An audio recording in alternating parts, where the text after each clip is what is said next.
Salam alaikum. Voici quelques petites astuces pratiques pour la négligeabilité des fonctions et des suites. Alors ceci, ce n'est pas un cours. Alors je rappelle toujours une deuxième fois que ceci n'est pas un vrai cours. Ce sont tout simplement quelques petites astuces pour surmonter la notion de négligeabilité des fonctions et des suites que l'on va rencontrer par la suite dans des exercices. Alors, une petite définition, soit f et g, deux fonctions définies sur un ensemble D, et soit A, un élément de D. Alors A peut être un nombre réel, ou bien plus l'infini, ou bien moins l'infini. Alors on dit que f est négligeable devant g, la fonction f est négligeable devant la fonction g, ou bien la suite un est négligeable devant la suite vn. Tout ce qu'on va dire ici pour les fonctions, on peut le dire pour les suites. Tout simplement la différence, c'est que les suites sont étudiées au voisinage de plus l'infini, tout simplement, plus l'infini. Les fonctions sont on peut les étudier en A quelconque, en plus l'infini, en moins l'infini.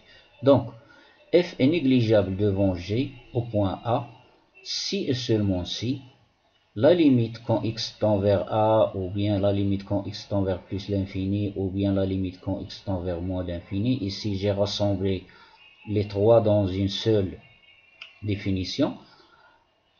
Si la limite de f de x sur g de x égale à 0. Ceci c'est très simple, à condition que g de x ne s'annule pas sur son ensemble de définitions. Alors dans ce cas, on écrit f de x, remarquez bien, f de x égale à petit 0, ou bien on le lit quelquefois petit o, comme ça, petit o, c'est-à-dire le 0 que j'ai trouvé ici, est égal à petit 0 ou bien petit o de g de x. Ou bien tout simplement f est égal à petit o ou bien petit 0 de g en a ou en plus l'infini ou en moins l'infini. On lit aussi f est négligeable devant g en a ou en plus l'infini ou en moins l'infini. Alors si f est une suite et g est une suite, tout simplement on étudie au voisinage de plus l'infini, puisque le n c'est un entier naturel. On lit aussi f est petit o. Alors quelques manuels ou bien quelques auteurs, ils disent f est petit o devant g. Tout ça, ce sont des vocabulaires. Alors maintenant, on passe à un exemple qui va nous éclaircir cette petite définition. Alors exemple 1, je prends deux fonctions, la fonction qui a x associé x puissance 4 et la fonction qui a x associé x carré. Ceci c'est f de x et ceci c'est g de x. Je calcule la limite de f de x sur g de x. Alors je trouve limite, je simplifie par x carré, je trouve limite quand x tend vers 0 de x carré est égal à 0. Donc qu'est-ce que je vais dire maintenant? Donc cette fonction x puissance 4 est négligeable devant la fonction x carré au voisinage de 0. Exemple 2, c'est très simple aussi. Maintenant, c'est au voisinage de plus l'infini. Alors, les mêmes fonctions. Mais maintenant, je vais prendre x carré sur x4. Alors, x carré sur x4, je simplifie par x carré, j'obtiens 1 sur x carré. Quand x tend vers plus l'infini maintenant, ça donne 0. Programme du bac. Donc, x carré, cette fonction qui se trouve au numérateur, c'est là. négligeable devant هاد الدالة اللي كتكون في المعقل. Bien sûr, au voisinage de plus l'infini. Je lis x carré est égal à petit o de x4 en plus l'infini, ou bien x4 est égal à petit o ou bien petit 0 de x carré au voisinage de 0. Un cas particulier, Alors l'écriture f est égale à petit o de 1 en a ou bien en plus l'infini ou bien en moins l'infini. Tout simplement, cela équivaut à dire que le 1 ce 1, il va ici au dénominateur. Donc la limite de f de 1 c f est égale à 0. Cette écriture est équivalente à celle. Pour les suites, alors tout simplement on a plus l'infini. Donc il y a une autre écriture pour désigner que f est négligeable devant g, en plus l'infini, en moins l'infini, en a. Alors j'ai oublié d'écrire ceci ici, donc je vais l'écrire directement.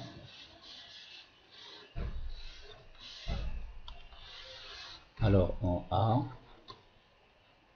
en plus ou moins l'infini. Cela équivaut qu'il existe, c'est-à-dire qu'il existe une fonction epsilon de x, telle que f de x est égal à epsilon de x fois g de x, telle que cette fonction est égale à epsilon fois g avec bien sûr epsilon, la fonction epsilon x, elle tend vers 0 au voisinage de a ou bien de plus ou moins l'infini. Alors vous allez voir, on va rencontrer dans des exemples que l'on peut écrire aussi, que l'on peut adopter cette notation.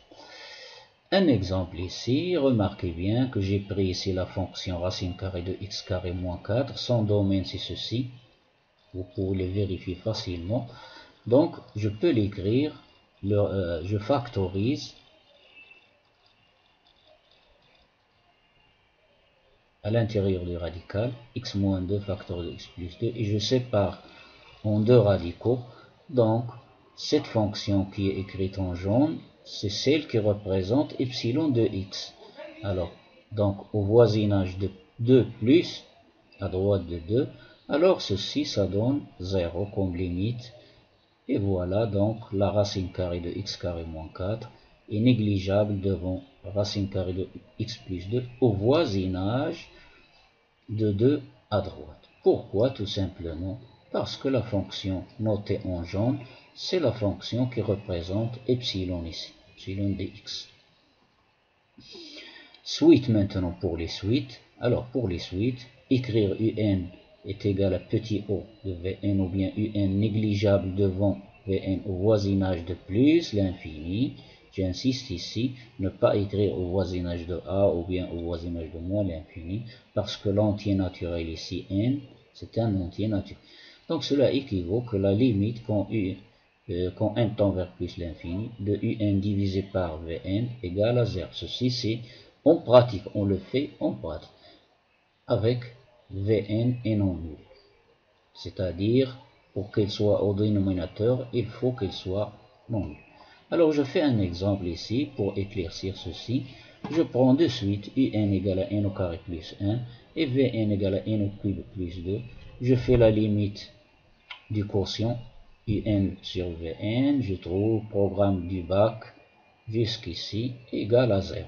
Donc un, cette suite est négligeable devant la suite Vn, c'est là, au voisinage bien sûr de plus l'infini.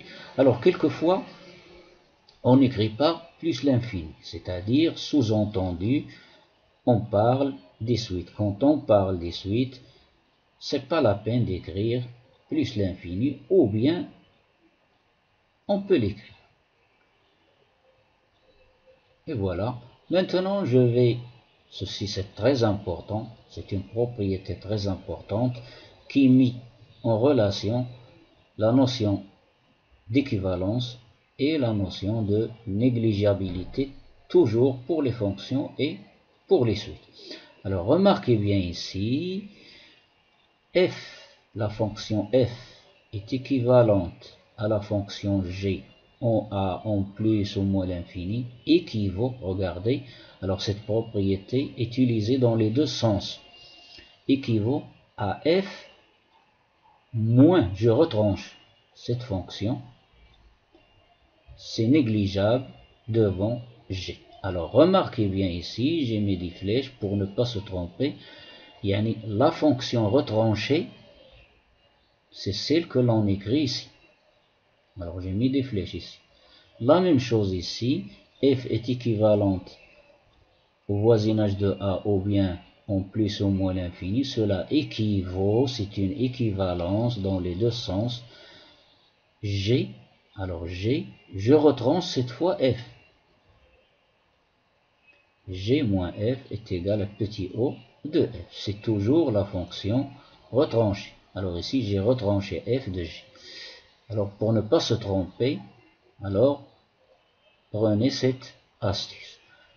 Enfin, attention au piège. Alors, ne pas écrire une fonction ou une suite équivalente à 0, ni négligeable devant 0. Ceci, c'est de même pour les fonctions. Et voilà, j'ai fini ce petit. Ce n'est pas un cours, je rappelle une autre fois, ce sont quelques astuces pour surmonter toutes les difficultés que vous allez rencontrer par la suite en résolvant des exercices sur la négligeabilité. Donc je vous laisse à la prochaine fois pour les exercices. Et ceci, j'ai dit que ce n'est pas un cours, donc ce n'est pas complet, donc il reste les propriétés. Donc vous allez voir votre cours avec votre professeur. Je ne suis pas ici pour donner des cours complets. Alors je donne des exercices. À l'aide des exercices, je rappelle à chaque fois la propriété nécessaire. Donc, n'oubliez pas de vous abonner dans la chaîne, d'activer la petite cloche pour recevoir toujours le meilleur et les bons exercices.